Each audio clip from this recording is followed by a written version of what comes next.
Well, what we do with this thematic framework is trying to differentiate between what is noise in markets and what is valuable long-term knowledge that you can accumulate.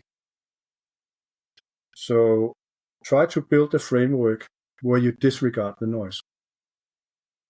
And of course, it depends on the type of investor you are, what you can consider to be noise and what is valuable knowledge that you can actually accumulate and be wiser with over the years.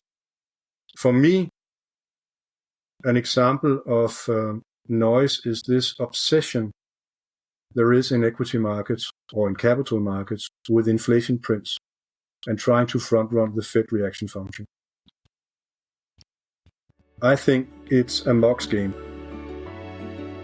Welcome to the Future Ready Advisor podcast. I'm your host, Sam Sivarajan, wealth management consultant and behavioral scientist. Join me and my guests, from industry experts to top advisors, as we explore the pain points that financial advisors face, how they can solve them, free up their time, and make their practice future ready.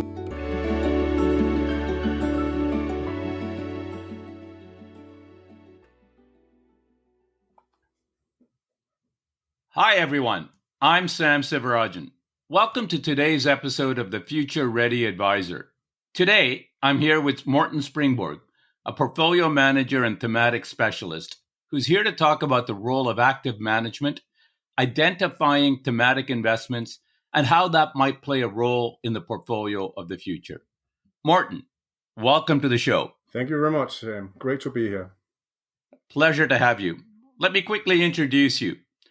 Morten is a seasoned portfolio manager and thematic specialist with over 30 years of international investing experience. Morten is from the institutional investment firm E.D.G.E Worldwide, based in Copenhagen, Denmark. He is a believer that active investing, particularly through identifying some emerging themes globally, is a key alpha generator, and he has the track record to prove it. Morten, welcome from Copenhagen. Thank you for joining us. Would love it if you can share with us a little bit about the E.D.G.E Worldwide story, its philosophy, and how it has played out for you and your clients. Yeah, thanks, Sam. Well, E.D.G.E Worldwide goes back to the 1980s when we set up here in Copenhagen.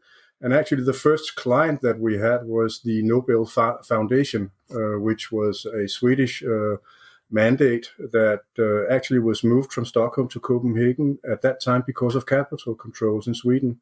So it's very difficult to manage equities out of Sweden at that time. And that was the foundation for our journey.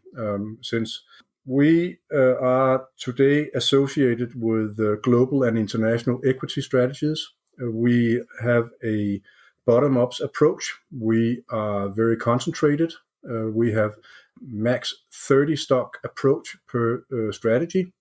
That means that if we want to buy a new company, we tend to be in a position where we actually have to also sell one stock. And I think that is a very important thing to keep in mind when you look at our track record historically, because I think that has also been one of the pillars of our success, that we have over time actually been able to get rid of stocks before they became too big problems in the strategies because of this selection process. We tend to be large cap focused and we are growth oriented, although mind you, I would say that we are growth at a reasonable price focused. Our main product is a long-only global equity product. We've been running that since 1990. And I think it's important to understand that most of the people that has historically been generating the track record of that product is still within the firm. So it is also a company where we have a high regard for stability. And people tend to stay here when they get the offer to join us, because it's a very, very exciting environment to work in. And I think it has to do with the way that we actually address the investment challenge. We are in a position where we are allowed to think very long term. We are not measured on a quarterly or a yearly basis. And I think that opens the door to actually take advantage of opportunities that otherwise are not available because of the competitiveness of global equity markets. So our view is what is happening over the next 5 to 10 years in the world and in the companies that we look at.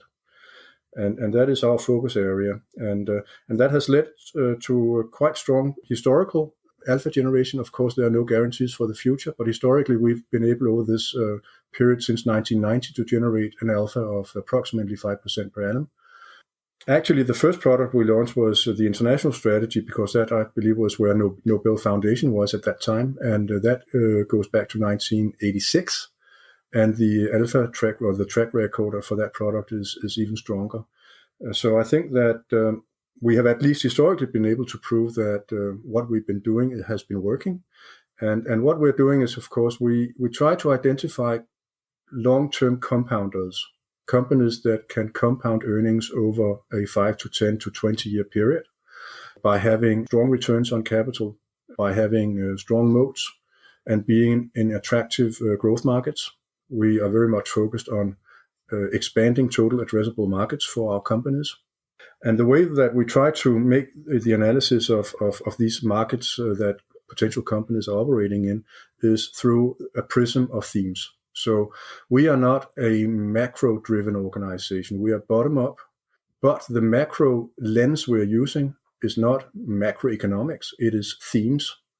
And we have today approximately 40 different themes that we have developed that we think are changing the world and the equity markets over the coming decade.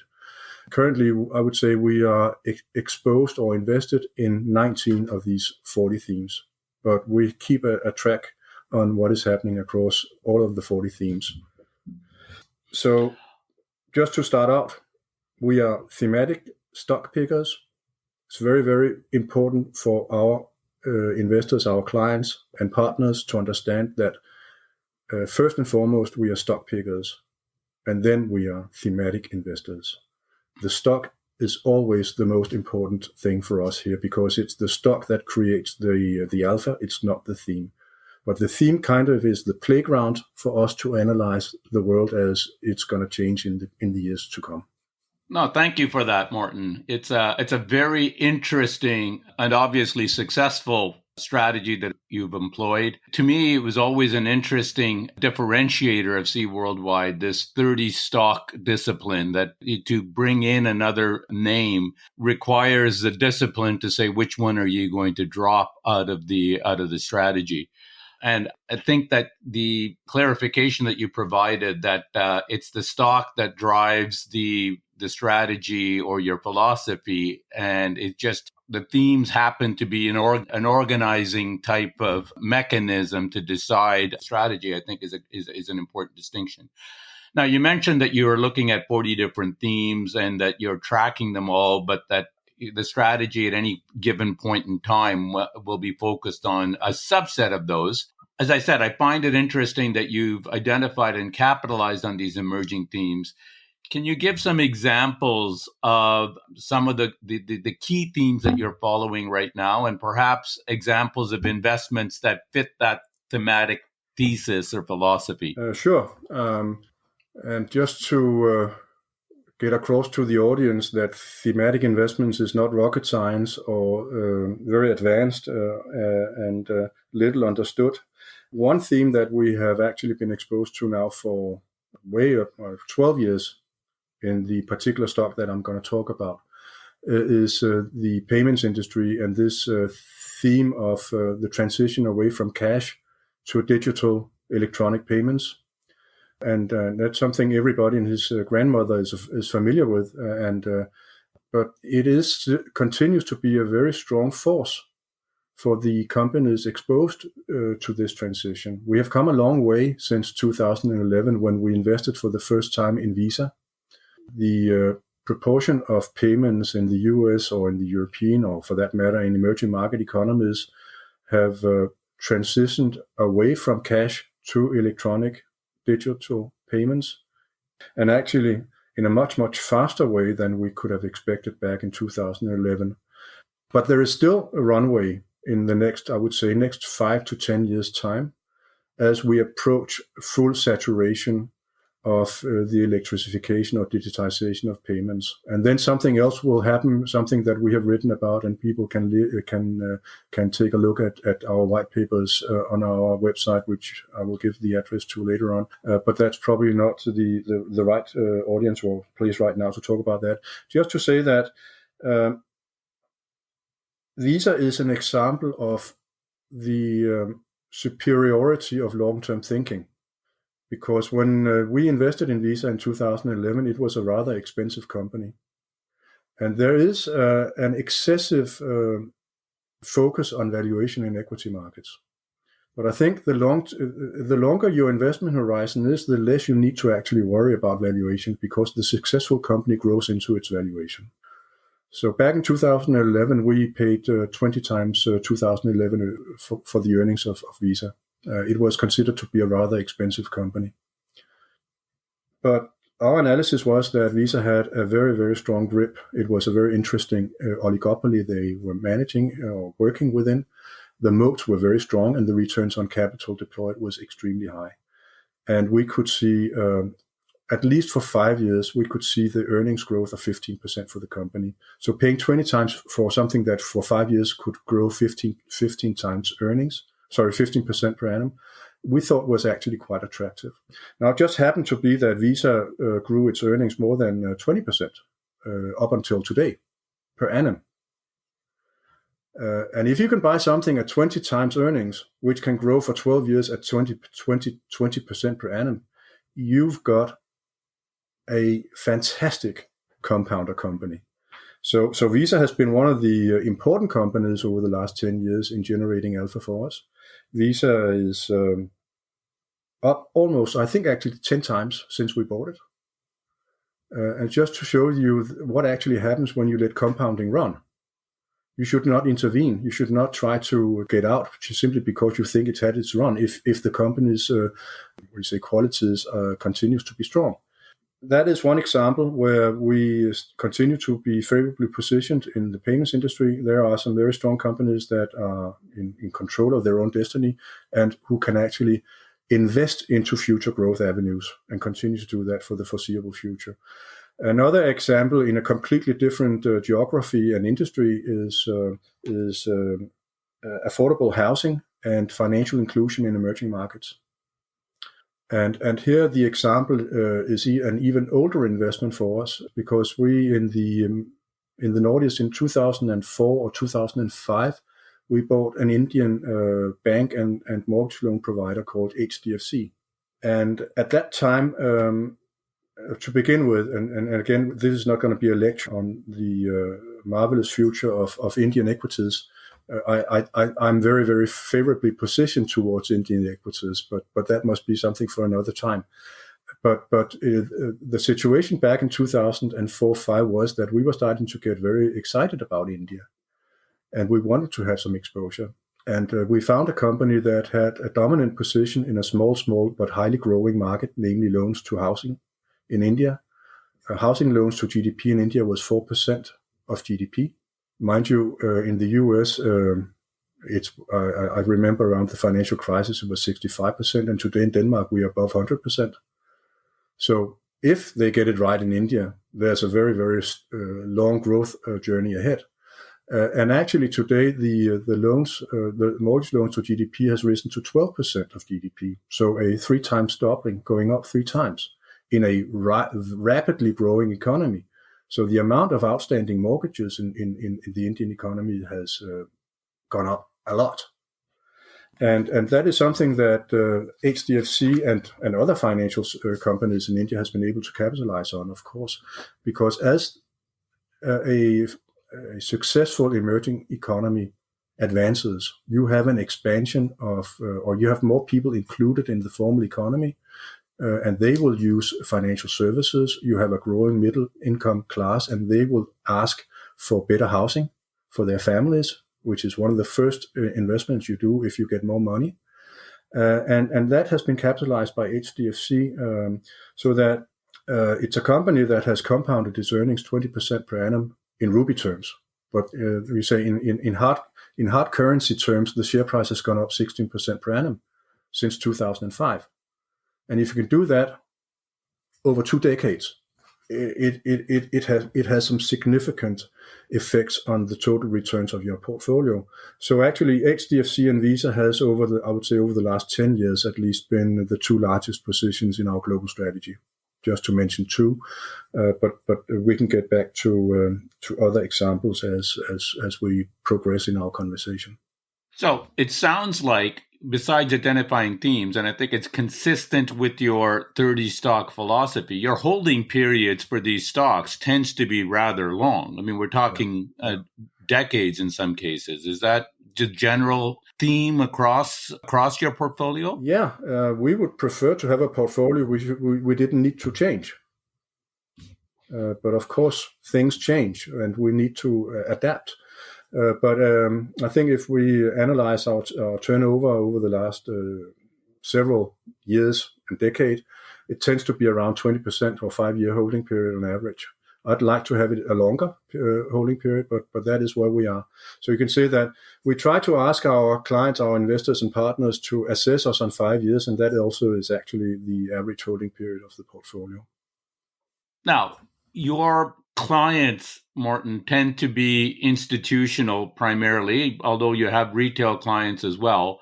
I wanted to get your sense of one of what I would say is the developing themes in the industry is the rise of beta or passive investments. How do you see clients positioning high alpha thematic investments like Sea Worldwide alongside the beta or passive investments? And do you see a difference between institutional and retail investors in this regard? I think we are the first that did thematic investments. I have not any recollection of anybody else doing it back in the 1980s. So I think that prize goes to us, but please prove me wrong if I'm wrong. What we do and what we did back then is the same, namely that we diversify risk, not by geography or countries or industries, but we diversify risk within each and every strategy we run via thematic exposures. So I mentioned to you that we have 19 themes, different themes in our global strategy today. So that is the way we try to manage risk and diversify risk. We don't think that much about country exposure or sector exposure. So thematic investments have become quite popular over the last 10 years. But there is a big difference between how we historically and continue to be running thematic funds the way we do it and the way that people think about thematic investments today. Because most thematic funds tend to be focused on one single theme. It could be, for example, AI or automation technology or water scarcity. And that has been a growing subset of funds over the last 10 years as I see it. I think that is not what we do, and I think that is chasing fads. We are not a theme. We're not chasing themes, and I think it's a very, very dangerous way to allocate funds because themes, they come and they go, and you risk simply being left on the station when the money moves on to another idea in the market. So that's not what we do. I think lately this type of thematic fund construction has been hijacked. Sustainability, the transition themes, green energy themes, all that is being promoted now for obvious reasons, because we need to do a transition, but also because it's a very, very effective way to raise capital for the providers of these funds. And that is one thing I see that is changing the dynamics in our industry when it comes to thematic funds. Now, if we go a little bit back and look at what is happening in the overall funds market, it's of course no secret that active management, what we do, is on the back foot these years and has been it for a number of years, and we've seen significant inroads by passive ETFs, etc., and that continues.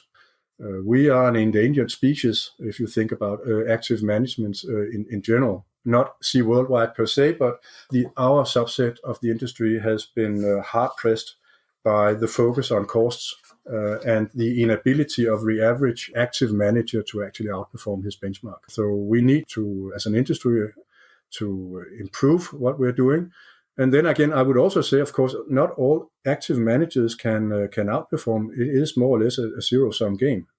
So, of course, there are active managers that has and will continue to outperform, but as a group, we have not done well, and I think that is reflected in the flows, fund flows, that continues to be to the advantage of. We talk listed to passive strategies. Now, I think that actually leaves us active managers in a very, very good position. Maybe something that we can finish off with because of the things that we're seeing change in front of our eyes these years. We have massive dislocations coming in the years to come. And I think that you have to be agile and not exposed to previous winners when the future hits us in the face.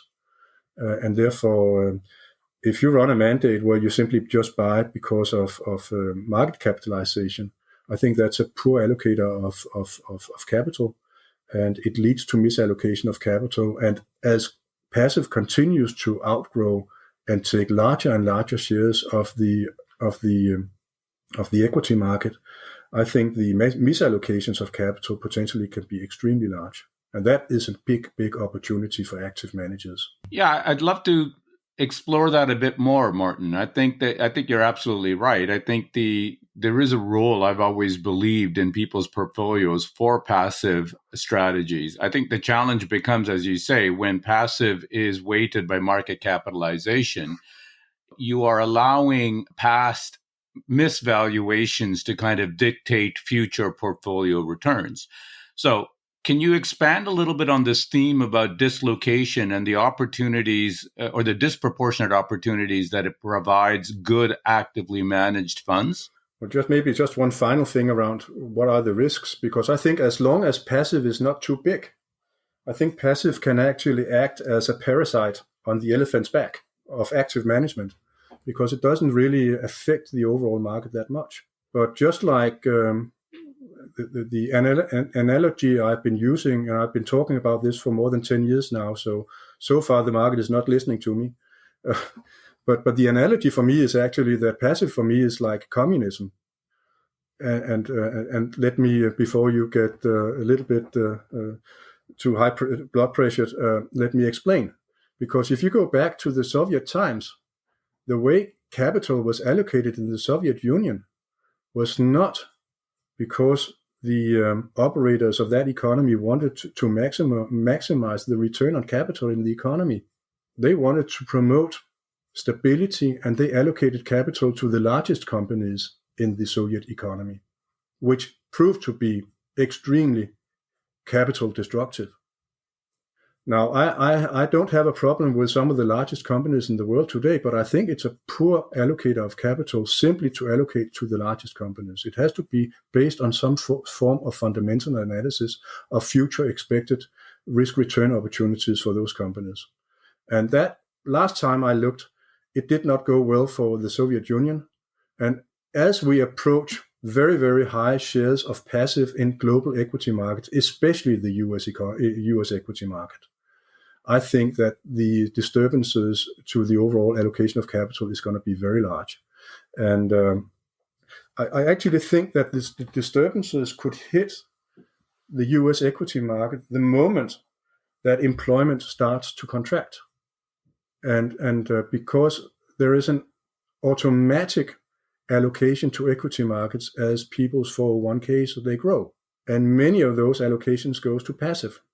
So as long as there's a continuous inflow because of continued high employment levels in the US economy, I think that its systems all go. But if there was to be a disturbance in the labor market in the US, as one example, I'm not saying that this is the only thing that can go wrong, but just as an example of something that has been very positive for the allocation to passive over the last 10, 15 years, if that was to change, the delta going into passive could turn negative, and you would start to see flows coming out, disregarding fundamentals.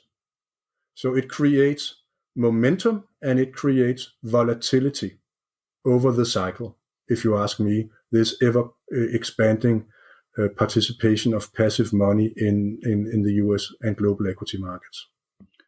And in your view, Morten, does that create a systemic risk in the sense that the passive investments account for such a big chunk of the capital markets at this stage? If there is an outflow triggered by an event such as a labor market contraction in the US, what are the knock-on effects for the broader capital markets in your view? Well, you certainly could see air pockets. And the problem is also that you have also changed the market structure so that, for example, the banks are no longer participating in pricing of equity markets. And who's going to be the off-takers for the stock that's going to be sold back to the market?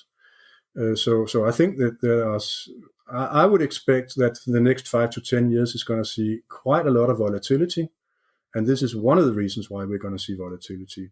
But of course, on top of that, we have all sorts of other issues that we are faced with. We can mention geopolitics is one, of course. It's the climate change and it's globalization, decline. It's the need for more regionalized or localized supply chains. All that is changing the economic construct as we have grown familiar with over the last 30, 40 years. And I think it's going to change in the 2020s. And I think it creates extremely big opportunities for the active investor. But I also think it can potentially leave a lot of passive mandates not positioned rightly for a changing world. Maybe we can talk a little bit about that. It's one of the things that I've thought about is that there are, in investing, geopolitical issues are always an issue. But I think we've seen this take front stage, if you will, geopolitical issues, social issues over the last, call it 5-10 years, before COVID, after COVID. You've talked about it. We're seeing supply chains becoming repatriated back. There is a heightened interest in ESG for, as you say, even as cynically as just to raise capital, but it is a focus for people. How do these factors impact your thinking or see Worldwide's thinking globally on your themes? You've talked about some of the themes like payments, like the emergence of the housing sector in places like India. How do these, what I would call, even though you're not a macro organization, how do some of these macro themes affect your thinking about the micro themes that you're implementing? I would say up until the financial crisis, we couldn't care less about these macro themes. We could not think about politics. It was not something we considered at all. But of course, today we live in a totally different world, and it's governments who dictate the rules of the game. And one theme that we have is called the rise of big government. We are seeing that liberalism is on retreat. Free market capitalism is on retreat. And it was actually something that we formulated back in 2010. At the same time, we also raised a flag and said that the rise of globalization was over in 2010. And I think we've been proven right. Recently, I have written a white paper on the consequences of this, the rise of big government, and what it means for us as investors. And I think the unfortunate thing is that if we go back 30 years, 20 years when we let China into WTO, the idea was that as they integrated into the world economy, they would become more liberal and more like us. And unfortunately, the opposite has happened. And we are now playing more to the tune of the Chinese when it comes to economic policies than they are to our tunes.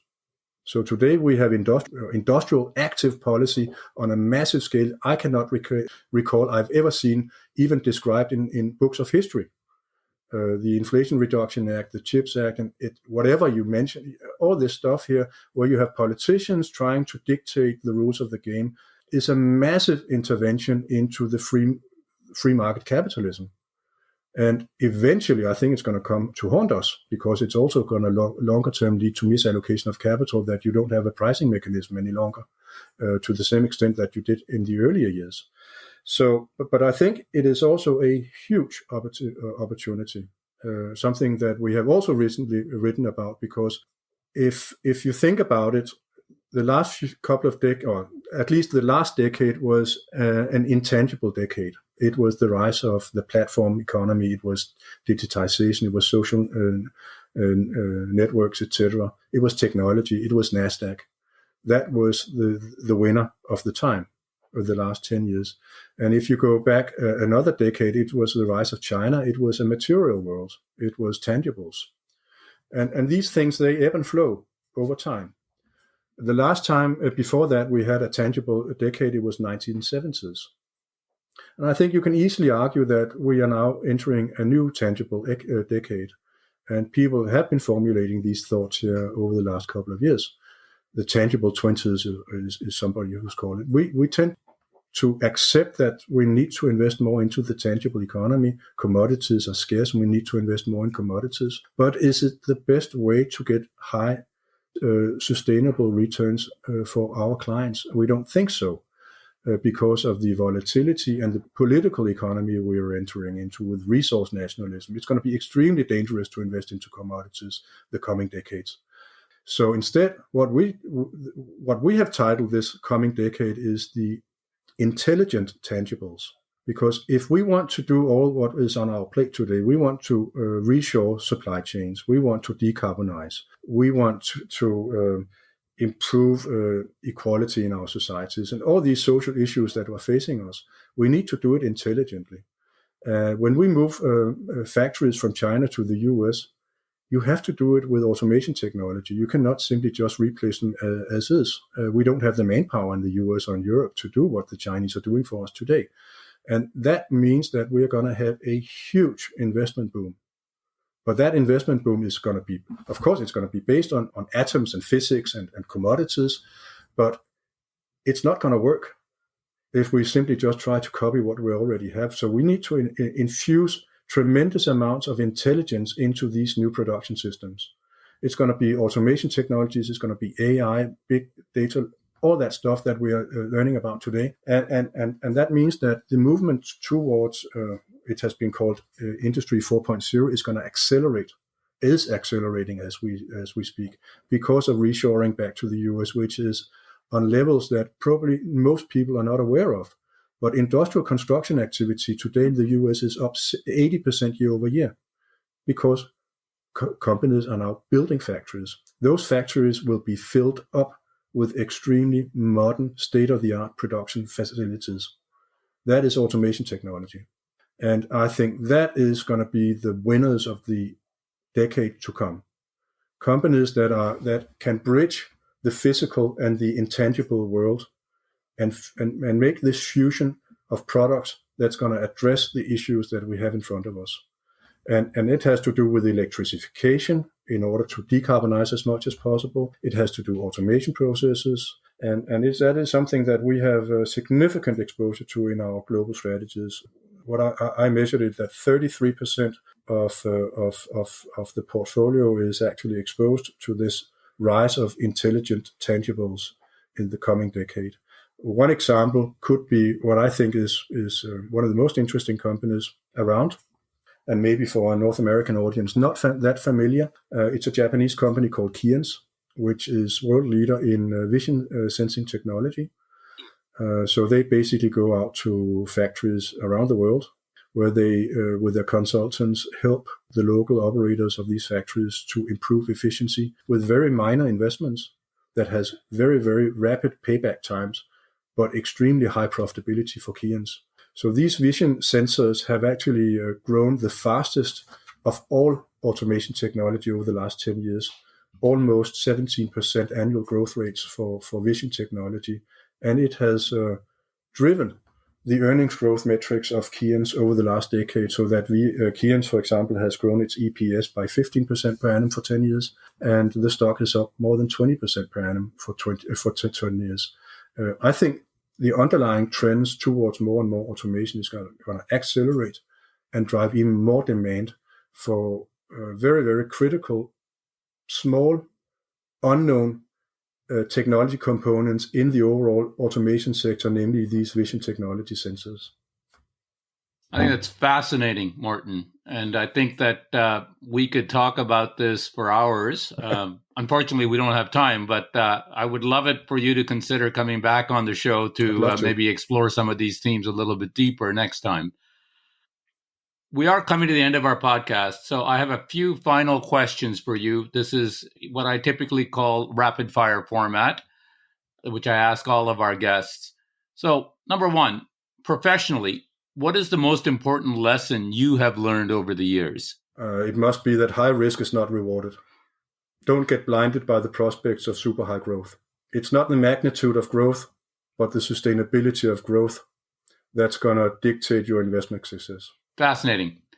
Number 2, what is one practical tip you would offer listeners keen on applying your insights? Well, what we do with this thematic framework is trying to differentiate between what is noise in markets and what is valuable long-term knowledge that you can accumulate. So try to build a framework where you disregard the noise. And of course, it depends on the type of investor you are, what you can consider to be noise and what is valuable knowledge that you can actually accumulate and be wiser with over the years. For me, an example of noise is this obsession there is in equity markets or in capital markets with inflation prints and trying to front run the Fed reaction function. I think it's a mocks game. At least for me it is. I don't have the capabilities to do it. I would much rather spend my time and intellectual resources accumulate knowledge that I potentially could use to make long-term sensible investments with. For example, assessing reshoring announcements by American companies. You can actually aggregate them up and get a pretty good picture of what is happening. Maybe that is the reason why the US economy has been so damn resilient. Everybody's been waiting for this recession. It's not coming. It's because parts of the economy are booming. So yeah, it's build a framework to not focus too much on things that might be interesting, but not rewarding. I think that's fantastic advice, Morten, and it resonates deeply with me. As a behavioral scientist, I think it's something that I've always advocated, that there is so much noise, headlines, news that takes entertainment value, but that are first not actionable, and second of all, not informative, right? That you could actually deal with something with it. And I think your example of Fed announcements, it dominates the headlines. It doesn't change much in terms of the real economy for what companies are planning to do for a 5-year, 10-year, 15-year type of strategy. So I think that's really good advice. Morten, this has been fun and illuminating and a fascinating conversation. And as I said, I think that we could continue for another hour. If listeners want to learn more about you or see worldwide or find some of these white papers that you're talking about, where do they go? Well, they can go to our company web page, which is seaworldwide.com, or they can look me up on LinkedIn, where I publish also regularly. Amazing. Morten, pleasure to talk to you as always. Thank you. Pleasure was mine. Thank you very much. And enjoy the rest of your day in Copenhagen. Thank you. Same to you, Tam. Bye-bye.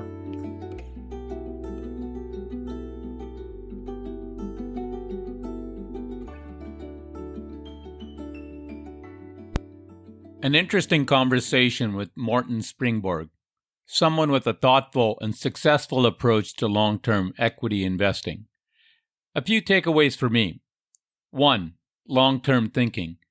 Sea Worldwide's investment approach is focused on long-term thinking, looking ahead 5 to 10 years to identify emerging themes and opportunities in the global equity markets. This approach has historically generated strong alpha for Sea Worldwide. Of course, I also believe that this is a powerful approach for most investors and advisors to take. It is hard to predict the market day to day, but longer term, as long as people still need food, shelter, and consume goods and services, the market is going up. Number 2, thematic investing. The firm uses a thematic investment approach where they identify and invest in themes that are changing the world.